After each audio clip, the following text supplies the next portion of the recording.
hindi na po tama iyan. Na? So, kaya ko naman makipag-aasaran sa inyo. Pero, wag po tayong maging personalan. Wag po natin idamay ang ating mga pamilya. Yan, si Edward Ligas yung nagkasa sa akin. Nagkasundo na po kami ni Edgar. Late ka na po sa balita. Ilang beses na po kami nagkita ni Edward Ligas. Okay na po kami and nangako na ang isa't isa na magiging maayos po sa isa't isa. At kung meron kaming hindi pagkakaunawaan, may mga bagay po na hindi kailangan pag-usapan. So, tapos na po yan. Tapos na po yan. Nag-usap na po kami personal.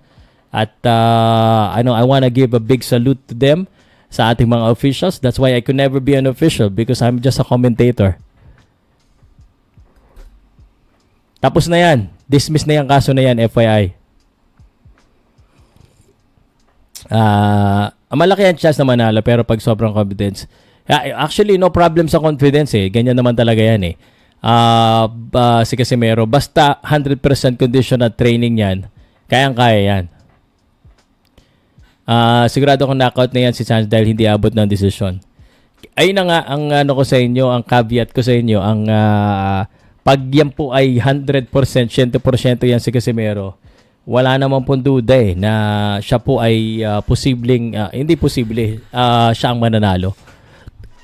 100% siya. Sa tingin ko, kayang-kaya niya pa yan. Ngayon, kung hindi, sabi ko nga, ako, ito, sa style kasi nung kalaban, sa tingin ko, delikado yung kalaban pag makipagsabayan. Pero kung Meksikano kasi, ang mga Meksikano po talaga, mahilig makipagbakbakan eh. So, that's why we hear this, yung mga Mexican style is about the same as the Filipino style. It's about the same. Like, toe-to-toe action, patapangan. Pag yan ang gawin ni Saul Sanchez at kondisyon si Casimero, paktay talaga siya dyan. Ngayon, kung hindi kondisyon si Casimero, pag ginawa pa rin yan, pwede pa rin mangyari yan, lalo na kung sa early rounds. Kaya sabi ko nga, wag muna. Wag muna may pagsabayan. Boy Bagal deal, pag natalo talaga yan si Janel, iyak talaga yan si Kuya Lods. Gaya po na sinabi ko, no? At lagi ko sinasabi pag laban ni Casimero, dahil nga siya ay may angas at yung may mga angas po talaga ay tawag dito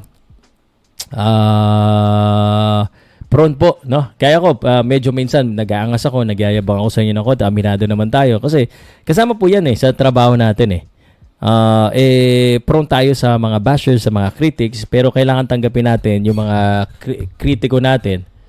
Kasi ganun po talaga manood na lang at mag-enjoy. Puro lang away, kapwa Pilipino po tayo. Pitik ni Drake. Salamat. Again, tayo po ay kapwa Pilipino pero hindi po pare-pareho ang ating pong opinion regarding po sa bagay-bagay. Kaya normal po minsan na tayo po ay nagkakaroon po ng diskusyon or pagdidebate sa mga bagay-bagay. Kung tayo po ay sasabihin natin tayo po ay Pilipino, ay di dapat isa lang lagi ang presidente natin. Di na pare-pareho tayong naniniwala sa isang bagay.